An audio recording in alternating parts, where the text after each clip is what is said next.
My name is Michael Goldberg. I know and at least have met everybody on the Zoom call, but for those who are watching on LinkedIn Live, I'm our executive director of the Veale Institute for Entrepreneurship at Case Western Reserve. I also teach at the Weatherhead School of Management. And it's great to welcome Joe to our alumni speaker series. Joe, we read about you, was it Fortune? There was an article about Clove.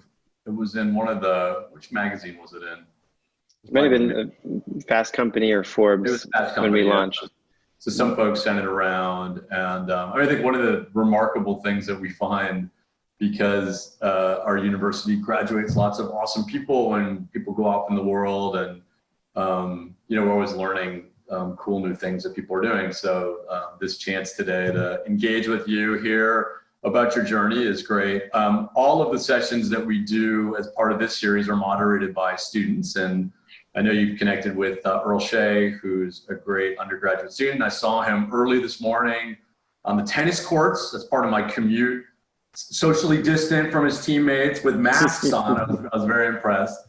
So I got to see Earl this morning, and Earl worked in venture capital this summer as part of our remote entrepreneurship project program, and was nice enough to moderate the session. So for anybody that's watching on LinkedIn Live, just put a question if you have a question for Joe in the chat, and we'll make sure we feed it to Earl. And for those of us that are watching on Zoom, we want this to be as interactive as possible. So you can either raise your virtual hand, your real hand, just put something in the chat, and we'll make sure that your questions get integrated in the conversation. So with that, let me turn it over to Earl. Yeah, thanks, Professor Goldberg. So just to give everyone a little context about me, my name is Earl Hsieh. I'm a senior at Case Western Reserve University right now. I'm pursuing a bachelor's in economics and master's in finance as well. And then Joe, on the other hand, is a CWRU grad, graduated in 2011, got his bachelor's in accounting and master's of accountancy as well. So thanks for coming, Joe. Nice to finally meet you. Thanks, Earl. Yeah, no problem. And so I just kind of want to start off and give people a little bit more background about your post-grad career. You can talk about your time at Deloitte or at Wharton, just kind of what that was like to give people more context. Yeah, so first off, it's an honor to be speaking to folks back at CWRU. It was such a fantastic place to learn about the world. I grew up in small town Ohio, so a lot of what I figured out about the real world happened in the halls at Weatherhead and around the campus. So it's really fond memories. So I graduated. I'd studied accounting at Case, and Dr. Gary Previtz had helped me land this position with the an accounting standards board on the East Coast in Connecticut. So it was kind of like straight into the ivory tower of accounting. And it was an amazing place to operate with really intelligent people. But I ended up pivoting from that into Deloitte's M&A group after the year fellowship was over. So I spent 4 years in New York City working at Deloitte and 30 Rock. My main client was Blackstone, and helped them buy all kinds of stuff. And it was really an amazing way to learn about business and what makes businesses work well and what makes businesses not work well. But I knew, and I'd always wanted to be an entrepreneur from a very young age. I was passionate about it. And I just always had that inclination, but never knew really how to execute it. And so I ended up going to Wharton's MBA program, specifically to focus on launching a venture while I was there. And that's really where Clove happened. Awesome. Yeah, no, that's a really impressive just kind of post-grad career and how you kind of pivoted in like many different aspects. So I was wondering, just kind of, were there any key lessons from Deloitte that you, or Wharton or wherever from Case that you picked up and you still kind of apply to your life today or apply to Clove today? Yeah, I mean, I was thinking this week about Case in particular, and I think one point I got very lucky because my advisor or me, I should probably take the blame. I was one credit short of what I needed to be. And so Dr. Previtz raised his hand and said, "Oh, you can just do a one-on-one study with me." And that was so incredible because it was really just turned into a history of business class, like literally from when Wall Street was a wall, an actual wall to protect people from coming, all the way to, present day. And it was just such a cool experience to work one-on-one with a professor. And then I think the other class that it was an entrepreneurship class actually with, and he's passed away, but the gorilla, Richard Osborne, I always just know him as the gorilla, incredible professor. And he brought a lot of entrepreneurs, investors into class and you got exposure. So like those were two really fond memories that kind of solidified my excitement about it. I think Deloitte, as I mentioned before, I really enjoyed getting to meet effectively founders that were at the end of their kind of founder life cycle when they're either selling the business or selling it to private equity. I worked for private equity clients. And so it was cool to like kind of humanize those folks and sit across the table from them and realize that, I could start to see like, okay, this is an achievable dream. I'm meeting these people, I'm engaging with them on a near equal basis. And that was really helpful just to like give me the confidence to even think I could do something in entrepreneurship. Yeah, that's actually kind of crazy. We actually kind of share a similar path in the sense of I took a class with Professor Scott Shane, and he brought in a lot of investors and entrepreneurs themselves, and I had no idea what venture capital was until I took his class, and it kind of just like sparked my interest from then on. So that's actually quite an interesting parallel that we have. But yeah, definitely see how your time at Deloitte, humanizing those people and kind of working with them would help you later on with Clove. Just to kind of help out the students as well, I'm kind of stealing a question from Professor Goldberg because I saw him ask this to another person, but you said if you have this name Deloitte on your LinkedIn page, and I bet you get a lot of incoming messages from students. And so I was wondering, could you give CWRE students just kind of the best advice on how to reach out to you and how to get you to actually respond to them, or for you to take 15 minutes of time with them? Oh, you're saying like the most effective way to get somebody's attention. Yeah, correct.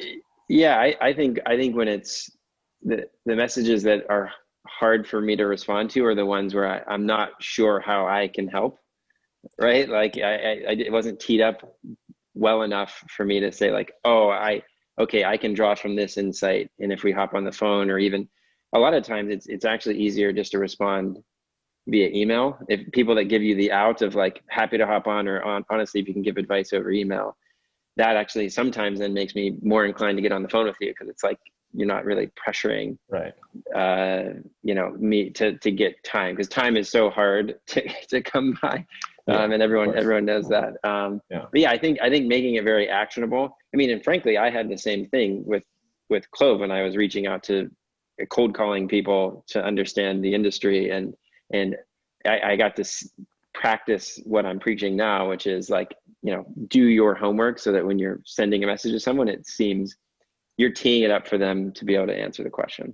Right. And a lot of times, like for instance, one of the very first cold calls I made for Clove was this guy who had started and sold a footwear business.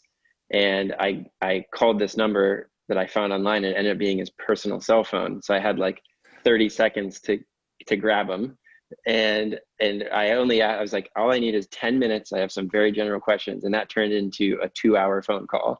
So I think it's like having that. It's the same thing with an email, that 30 seconds, it's really tight and actionable, and then it may turn into something better. Yeah, definitely agree there. I think that's definitely a common answer a lot of people give, and it's tough to find that 30-second thing, but once you do, I think you can make some truly meaningful like connections there. So yeah, definitely some great advice there. So well, you're here for Clove, so I'm going to transition a bit to Clove. I'm going to start transitioning there. So how did you come up with the company, and like why was footwear for healthcare workers something that truly inspired you? Yeah, well, before I land on that, I'll be honest about my entrepreneurial journey. So I applied to business school with an idea that had come out of my prior experience in the M&A group at Deloitte. And within 6 weeks of getting to Wharton and starting the entrepreneurial track, I disproved it. So I had just completely changed my life, upended, moved to Philadelphia, brought my wife with me. And, you know, and I had this kind of sobering moment of, okay, do I put a suit on and go get a job again, or am I going to do what I came here to do? And I obviously decided to do the latter. And the idea was, okay, well, I have this amazing experience of falling flat on my face, but I learned a ton in doing it. How do I quickly vet an idea? How do I look at the opportunity, look at any opportunity and see, okay, here's like the 12 key hypotheses that have to be true. What are the 2 or 3 most important, and how do I very quickly vet them? And so I started like vetting ideas and using that framework. Meanwhile, my wife is a registered nurse. She had started working at Penn here in Philadelphia, and I watched her buy 4 pairs of shoes in 4 months and spend almost $500. And more than just that volume of shoes, it was the time she was spending looking for something. And she bought a pair from a cool startup that makes shoes out of wool that she really loved the experience of, but they weren't made for life in the hospital. They weren't durable. They didn't, liquids seep through and absorbed into them. And that was really the aha moment of, okay, what if we could bring that level of experience and brand affinity, but then make a product that every single aspect of it was specifically tailored to healthcare. And so that was really the genesis of Clove. And it took a couple months to prove out all those hypotheses, like I mentioned. So I really had the idea in November. And then by February, I was like, I really want to do this, and was full steam ahead on Clove. Got it. Yeah, that's a very interesting background. But I think when I called you and we talked about what we were going to talk about on this call, I mentioned why I'm interested in startups or just kind of venture capital in itself is I'm an athlete. I'm on the men's varsity tennis team here at Case. And I can draw a lot of parallels between being an owner of a company or starting a company and just kind of being an athlete that's truly trying to accomplish something. And you mentioned to me that you had joined a bike group or like some sort of group in New York, and how that kind of encouraged you to start Clove. So I kind of want you to elaborate on that, because we didn't talk about it much, but it'd be cool to hear that story. Yeah. And thank you, Earl, for that. Cause it is a fundamental piece where when I moved to New York City, I'd always played sports my whole life. And I was like in that moment of like, I was working really hard and I needed that outlet, and I found cycling. And so it became like a weekend thing. And then it turned into, I was racing, and then it turned into, I was joining this really incredible team in New York City, and was like showing an aptitude for the sport. And cycling, and especially fitting that into as a student athlete, or me as, working more than I should have been at Deloitte, it really it pushed you to, at least me, I was so passionate about it, and it pushed me to really like have this focus and try to get really, really great at something very specific. And I ended up having a lot of success and raced all up and down the East Coast and national championships. And that was a really big proving point for me of like walking into something that was completely foreign, learning a ton about it, and then trying to excel at it. And there's a lot of parallels to sport and entrepreneurship, where I didn't know anything about footwear. I had a really key insight from my wife, and knowing her career as a nurse. And that was kind of like the key insight, but I started to prove out, how do you make a shoe and what vendors are out there? And it was a very solo effort to start. And I kind of think of it, you're perfecting this craft as an entrepreneur, you can perfect your craft as an athlete. But you kind of have to have that, you wake up in the morning and you're plodding, straight along into getting better and better and better at this thing. And there's a lot of parallels to sport in my mind. Yeah, for sure. I definitely agree with you there. Just the fact of getting better and better every day, no matter what it is, just to accomplish a singular goal, is both prevalent in athletics and entrepreneurship. So it's definitely a lot of parallels there. And so I guess just to base off, like, you had no knowledge of the shoe industry. So I guess, what was that learning curve like? What kind of like hurdles or challenges, or like, let's say like 2 specific ones that you can remember early on that maybe you can elaborate on, and how you kind of overcame them? Yeah. And I think people that start into footwear, generally, once you're through the other side, you admit like, this is way more complex than I ever thought it was going to be getting into it. Because every shoe, there's, 20 plus vendors supplying into that single product. It looks like something very simple, but there's so much that goes into it. And yeah, so it was, I mentioned that cold call that I made. And that was really like the first industry call. And it was, I ended up going to an industry conference. It was 2 days, and thank goodness it was, because the first day I walked around embarrassing myself. And then the second, I went back to the hotel and learned a bunch, and then came back the next day, and it's like, okay, now I think I know what I'm talking about. And then I ended up finding some really good mentors through a professor actually that had worked for Aldo Group, and he introduced me to somebody that kind of took me under his wing and showed me more about the industry. But like, even getting to manufacturing something, and it's outside of footwear.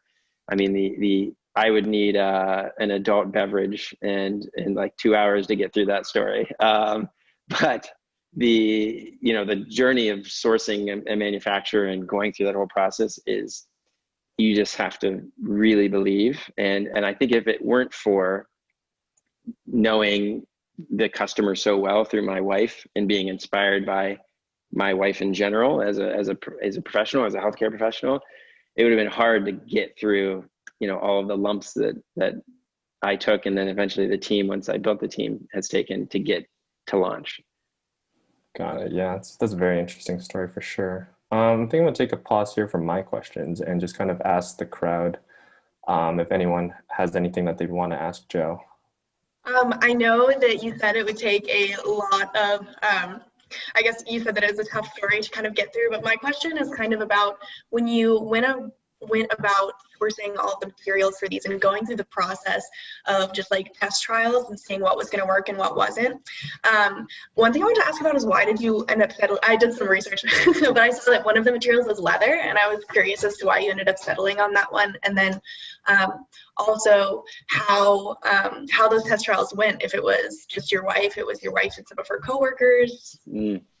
Yeah, no, I mean, super pivotal. So one thing I didn't mention is, like, between that November when I had the idea based on my wife's experience, and then February when I said, I think this is a real thing, a key component was actually going out and getting nerdy, and my case time actually really informed this, of like pulling up research studies and reading them, right? Like on footwear. And so one of the pivotal ones was this research conducted in sport on athletes at Harvard and MIT on actual the specs that are most appropriate for an athlete. And then I found another study that was conducted in Asia on nurses and folks in hospital. That's everything from like foam density, foam thickness, the actual foam makeup, like what material are you using, the specs of how the foot, the toe box size, the appropriate size and ratios to.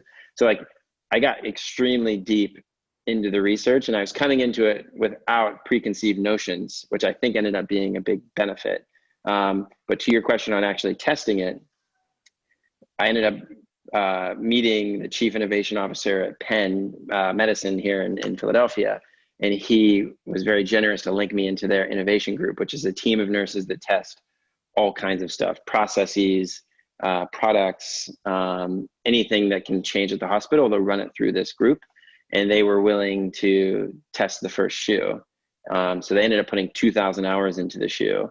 And I structured the whole program with a ton of survey inputs, interviews, and that research, it's amazing how much, not only did it inform the product, but I ended up handing that to the people we partner with, even on the brand, to inform how we speak and how we look and what we focus on and who we photograph. Like all of our models are real healthcare professionals. And so much of that came out of that really heavy duty research phase, which frankly, so many companies don't do, because it's really scary. You're scared of getting a no, right? Like at that point, you've put so many hours into this idea that at the very least you think is a real opportunity.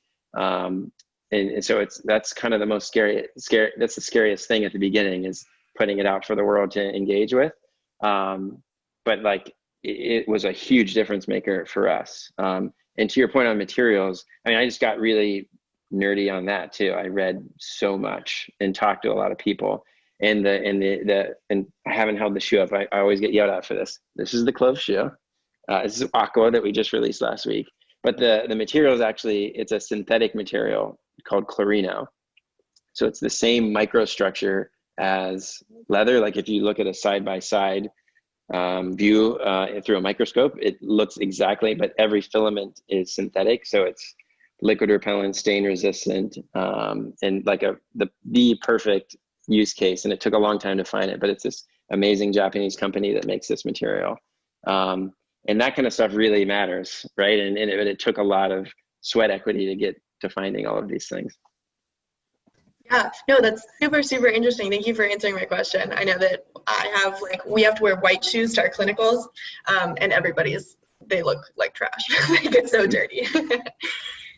Yeah, and I think, I mean, that's something that healthcare too, because like when you're thinking of or you have a business idea, I always have to think about, all right, who could be my competitor? The amazing thing about healthcare is like there's companies that don't know that, right? That they'll just put a product out. And so like it was really important for us to launch with an all-white sneaker, because I knew from my wife's experience that so many clinicals require all white, right? And it's like having that next order level of understanding of your consumer group can be a real differentiator for a company. Yeah, thank you. Neil? Yeah, so I also had a question. So Joe, it sounded like you alluded to going to Wharton and then also starting Clove kind of around the same time. And so, I'm a student athlete, and I mean, I find it pretty tough to juggle some of my classes and, a full-time athletic experience at the same time. And, by the sounds of it, it sounds like that, you were trying to start your own company while at school. So can you kind of talk to, if that's the case, can you kind of talk to juggling all the research you had just talked about with, going to a school like Wharton that I'm sure is pretty rigorous? Yeah, it was crazy. But the nice thing is the reason I picked Wharton is because there's a specific entrepreneurial track, and where like I brought Clove into so much of my classwork. And I think that was fundamental. I think the other fundamental thing, to be honest, is that in the MBA program, there's non-grade disclosure. So I know in undergrad, that's not an option. But what that really meant for me was like, I can really focus on the things that are going to be fundamental, and like, I don't have to worry about if I don't get a perfect grade on my econ exam, for instance. So, I think entrepreneurship in school is definitely possible. But I had to say no to a lot of things. And, in hindsight, I'm very glad that I did. If things were to go another direction, there could have been some, level of regret, but I really did have to focus on, this is why I'm here and this is what I came here to achieve. And you kind of have to put blinders on. But it's definitely achievable. I think starting something at school is such a huge advantage though, because the number of meetings that I was able to get because I was a student and because I could tap into that network. If I was trying to do it while I was living in New York and just, a normal, employed person, like, I think it would have been near impossible. So I think it lets you, it greases the rails to get into some conversations. And like, for me, fundamental. If you look at my investors, if you look at our advisors, no questions asked, would not be in the position I'm in without it. Yeah, thank you so much for answering. Jonathan, did you have a question to ask Joe? Yeah, I can definitely ask. Love that you already hit on the materials points. I'm actually a materials engineer, graduated from Case in 2018. So definitely that point resonates with me. But kind of speaking to your last point, and it'll develop into a question, I promise. But I am a little bit curious in regards to where you think you would be if you hadn't attended Wharton. I know that not only in the entrepreneurship track, but just in the business realm, that getting an MBA is a point of discussion, mainly because of the price tag associated with that. Many programs are, about $200,000 when you look at it at the end of the day. So do you believe that you could have still started your company without those connections at Wharton? And I guess to build upon that, what do you really foresee being the biggest obstacle from taking your company from where it is today to becoming, the Nike of its respective niche in the shoe realm?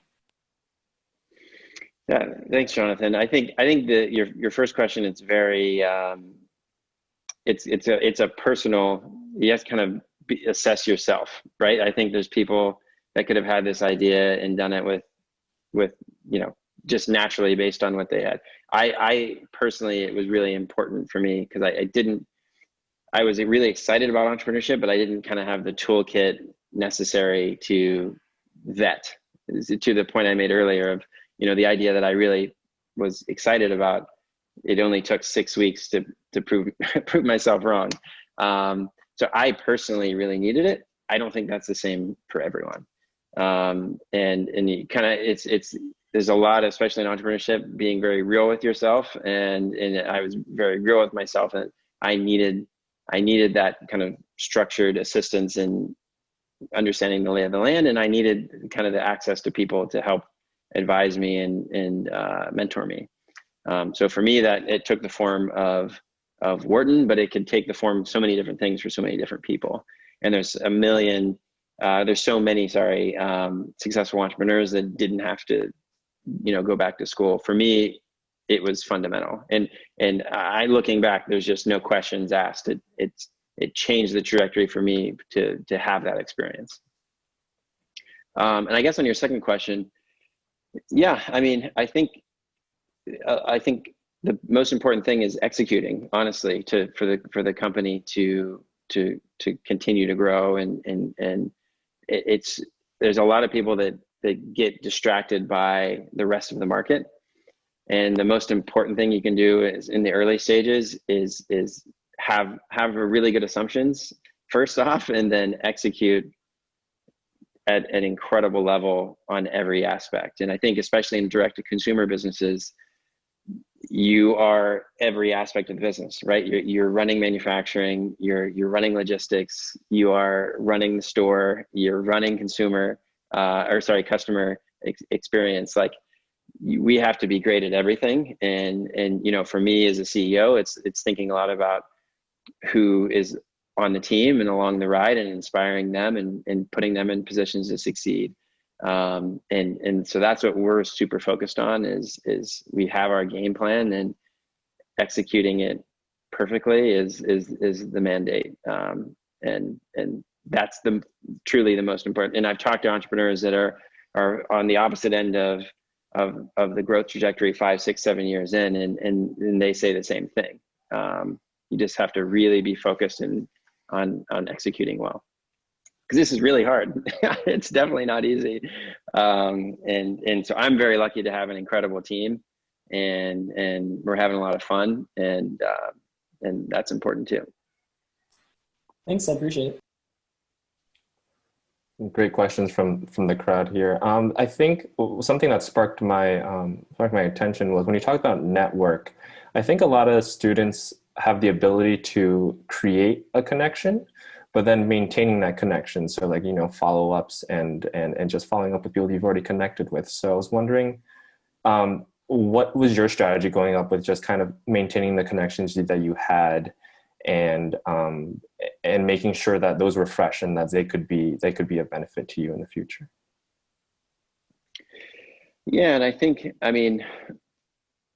why people reacted well to me when that did happen was that I had a very clear, to my very early point on getting people's attention, like I had a very clear vision of what I wanted to do. And when I was reaching out to somebody, it was for a very obvious reason. And so the counter to that is that then I never reached out to them for, in the follow-up phase without something actionable. And I wasn't ever trying to waste their time. And sometimes it would be, I wouldn't talk to somebody for 6 months.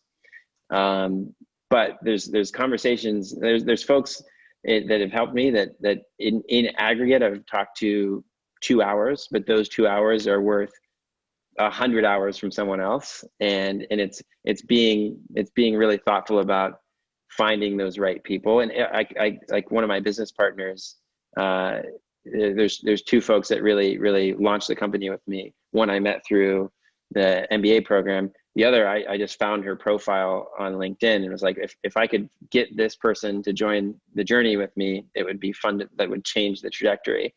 And, you know, if you think about that relationship, it was kind of crazy. I met her in a coffee shop, and within 45 minutes, I was convinced. And over this next 6 months, I had to convince her, you know, to leave her job and change everything that she was planning to do.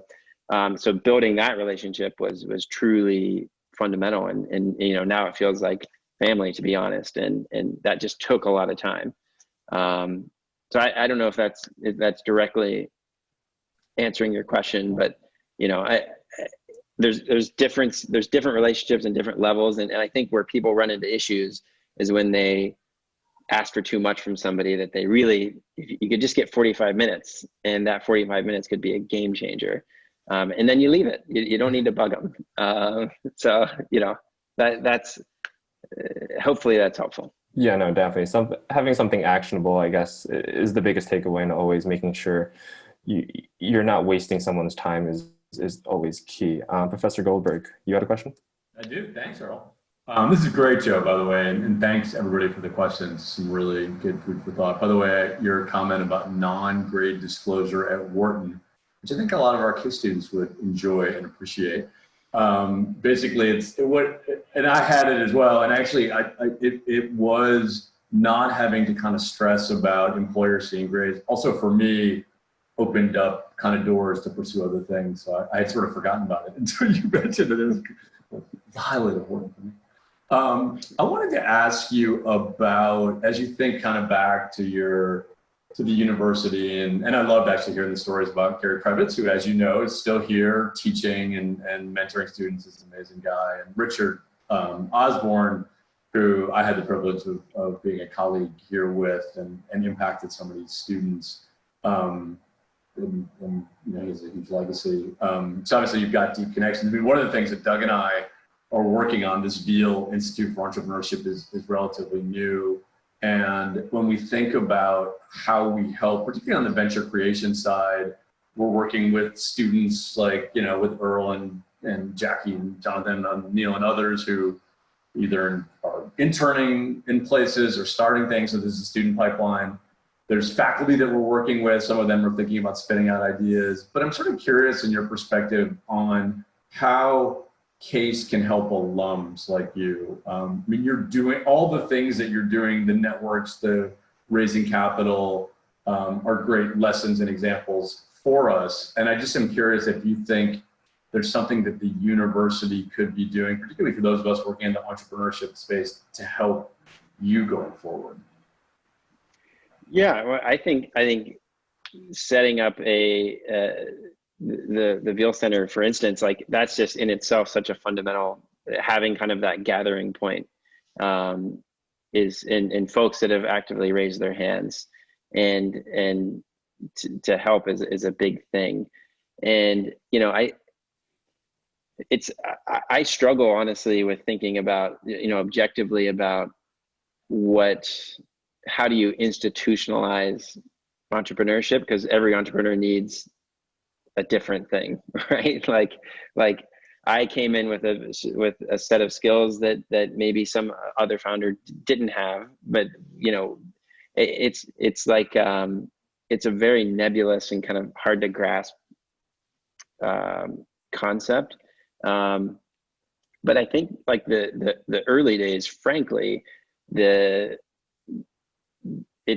biggest thing was like feeling like you had the license to raise your hand and say, I want to be an entrepreneur, right? And like having that round table of other entrepreneurs that are in that same phase. Like the first year for me was really hard. And there's a lot of falling flat on my face. And if I didn't have other founders around me that were going through the same thing and willing to talk about it, you know, I wouldn't have had the courage to keep going in many instances.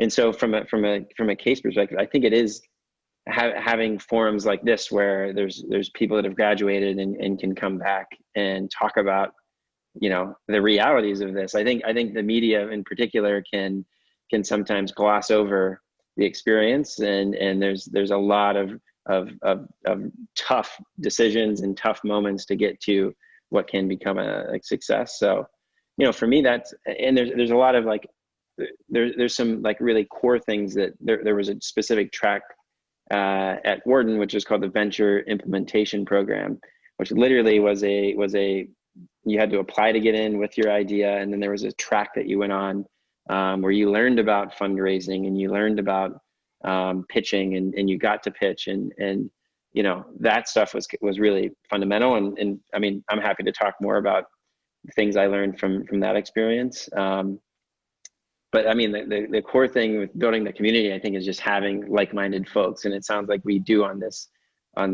Zoom already, which is super important. That to me is like the most important personally for me. That's great. No, thanks for sharing. Appreciate you. Yeah, and just to kind of piggyback off that, Joe, I think the venture and the entrepreneurial space at Case, I think Professor Goldberg and Doug, and I work more closely with Professor Shane, but they've all done a really good job of being open to speak and help. And I think that's really key, because sometimes speaking to people that you don't really know is a bit scary, or is they're a bit off-putting. And I think Case has done a really good job of being open with discussion, which is very important, especially in the entrepreneurial space. So I'm going to get a little bit selfish here, because I have interest in venture capital, and I know you guys just raised a 1.5 million seed round. And I kind of want to talk about that a bit. What was that fundraising process like? Like you talked about, you learned what to do in fundraising through Wharton, but just kind of, how was that like? What was like pitching investors? What strategies did you kind of take upon, kind of go into that? Yeah, and I think some of the discussions earlier about like how you reach out to folks and maintain relationships, I think that's incredibly important from an investor standpoint.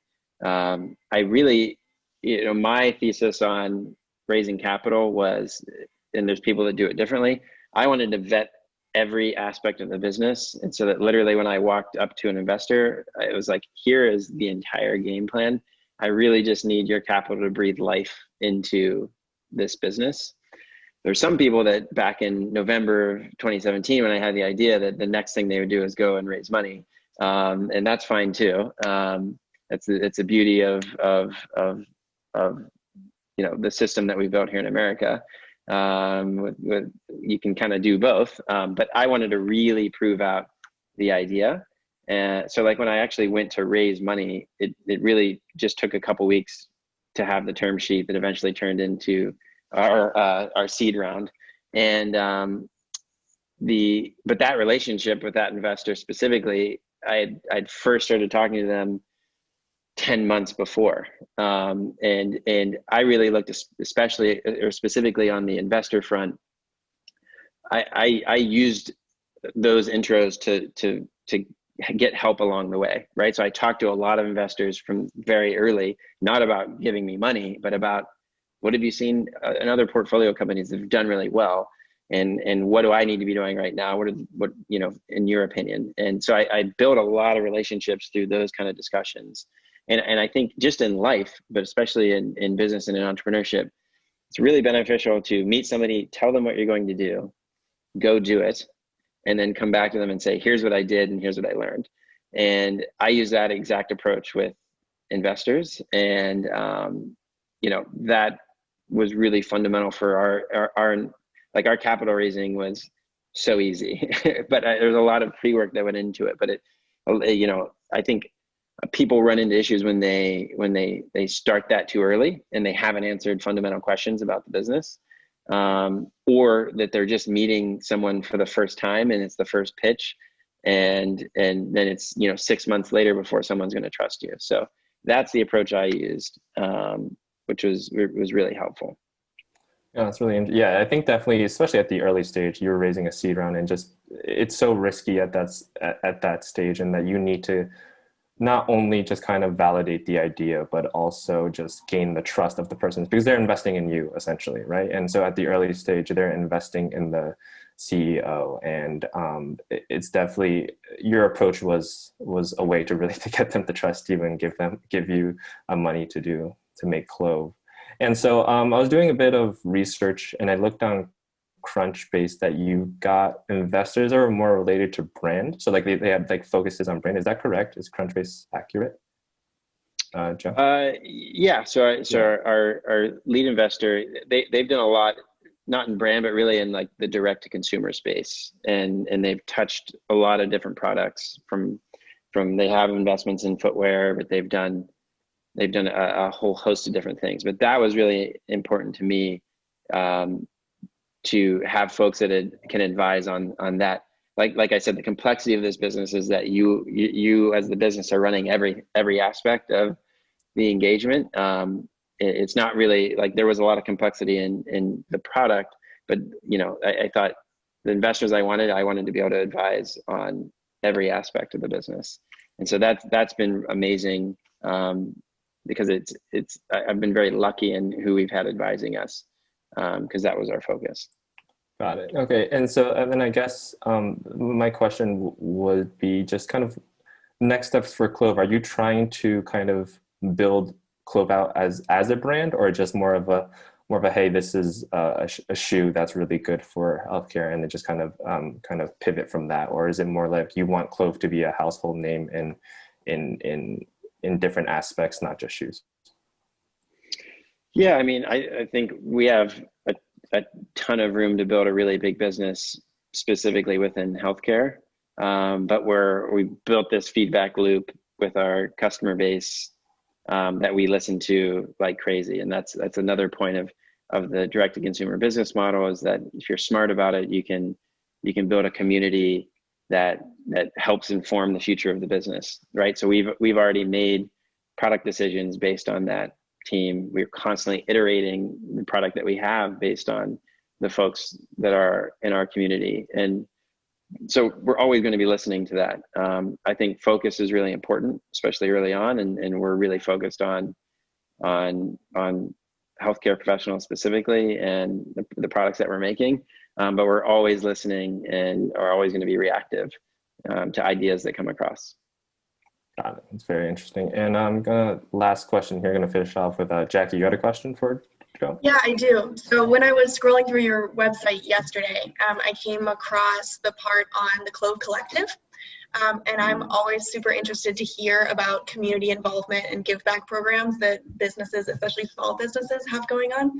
So I was wondering if you could expand a little bit on that, what it is, and then how it also contributes to your brand and your business. Yeah, so thanks for that question, Jackie. It's something I'm really proud of. So, I think we had some, especially in healthcare, there's a lot of influencers in healthcare that it's really interesting, because it's not like a Kardashian situation.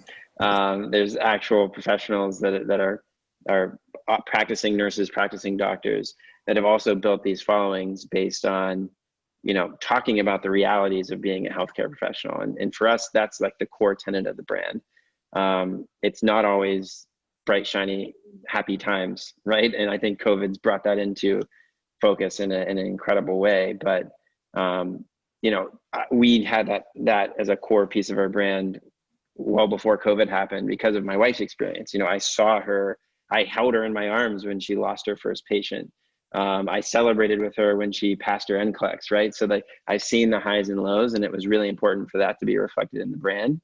And so the Clove Collective really was born out of that. We wanted to find a group of healthcare professionals that shared our values and would help inform what we do as a brand. So we kind of set this group up of folks that talk to their communities, and they use the typical kind of community. We call it a community code, but it's like an influencer code. But the difference for Clove is the commission that they get, Clove matches and donates to an organization of the collective choice. So this quarter, it's been the National Black Nurses Association. We ended up sending almost 300 students to their national conference, which is just kicked off today, for free. And it's just such an amazing way, is even to your point, early on in a business's life, to give back. And it's been really an important thing for us. And what I'm most proud about is that it's something that's 365 days a year. So It's not just you write a check and you move on. It's really built into our business model. And to us, that was really important. I think that's great. Thank you so much. Okay, Joe, actually, this is the final question. Neil, go ahead. Sorry, I had to get one more question in. Great. So you've talked about, falling flat on your face, multiple times. And you've mentioned that throughout your story. And this is something I feel like I hear a lot of entrepreneurs talk about. I think Jeff Bezos is a good example. He always talks about failure and how it's helped him. Is there any failure that you can think of that might stand out to the rest that, maybe has accelerated your progress or, I don't know, really changed what you've been able to do with Clove? Yeah, I think it frankly was something in you guys as case students, I hadn't had a lot of failure in my life coming up to then, right? Like to get into case by itself, you had to have batted near 1,000 in life, right? And everything that I to my journey to date had been a lot of lucky breaks, and that's the amazing thing about entrepreneurship is it exposes you to getting kicked around, and it was hard to adapt to at first. I think the most fundamental one was between my first and second year, so the summer of 2018. I had met a manufacturer that looked like was going to be an incredible partner, and I'd spent 3 months with them designing the product, getting it ready, and we were just about to produce the first set of samples. And I got an email from the CEO saying, we're shutting down effective immediately. And I called him, and it was an Australian company. They had issues with an investor that had gotten sued, and their capital had been called back, and it overnight flipped the business on its head. And that was honestly the darkest days of where I was like, I have to start from zero. What came out of that though is a couple of days later, the head of manufacturing emailed me and said, Joe, I believe in you. I believe in your idea. If you're willing to continue to work with me, I have other contacts that I'm happy to make for you. And like what I learned out of that process was like, and I've met him since, and he said there was 14 other companies that were in the same phase as you that I did not send that email to. You're the only one. And it's because of your character and how you respected and treated us leading up to that point. And, that was kind of an interesting, because I think, especially in entrepreneurship, you want to move fast and you can be very aggressive. And in relationships, still at the end of the day, truly matter. And I built a great one with them. But I think another lesson out of that was like, you always need to be thinking of what are the failure points. And so like now when we talk to vendors, we don't just go to one and say, this is the marriage, right? We talk to a lot, and we're always thinking about what are the potholes that we're going to run into. And so now when we have a problem, it's really, we think of it as a company as a learning opportunity. We rarely get upset when something goes wrong, because it's like, okay, what fundamental assumption did we have that this just proved wrong, and how do we build that out of our business model? And I think now I have a very different lens of when things get screwed up. Don't get me wrong, I get slightly ticked off, but when something goes wrong, but you can very quickly turn it into an opportunity, right? And it's not something that someone can tell you, like everyone that's listening now, like me telling you this doesn't, you got to go and get beat up to learn this one. It's a character and it's a life trait, right? Versus something you can learn. But I encourage you to go out and give it a go. Yeah, that's great. I mean, I wish I could just hear your failure and learn, but you're right. It has to happen to you. Yeah. All right. Well, that was the last question officially. So Joe, thanks for coming. And I'm going to turn it back to Professor Goldberg, and he's going to sign us off. Great. Earl, thank you for moderating. You did a great job. Really well-paced. Well, yeah. Woo, props. Thank you. Thanks. Well done, Earl. This is great. I think your honest, reflections on the journey, and I think for students that are on this call and colleagues like Ron and sort of folks watching, there's a lot to unpack, and look forward to keeping in touch. I hope this is sort of the beginning of our engagement with you and some of the work we're doing on campus and entrepreneurship. And it was funny when Neil was asking his question with his Australian accent. I don't know if it like, you know, triggered that story of, you know, your Australian suppliers. So, we're still working with Aussies. Love the Aussies. So.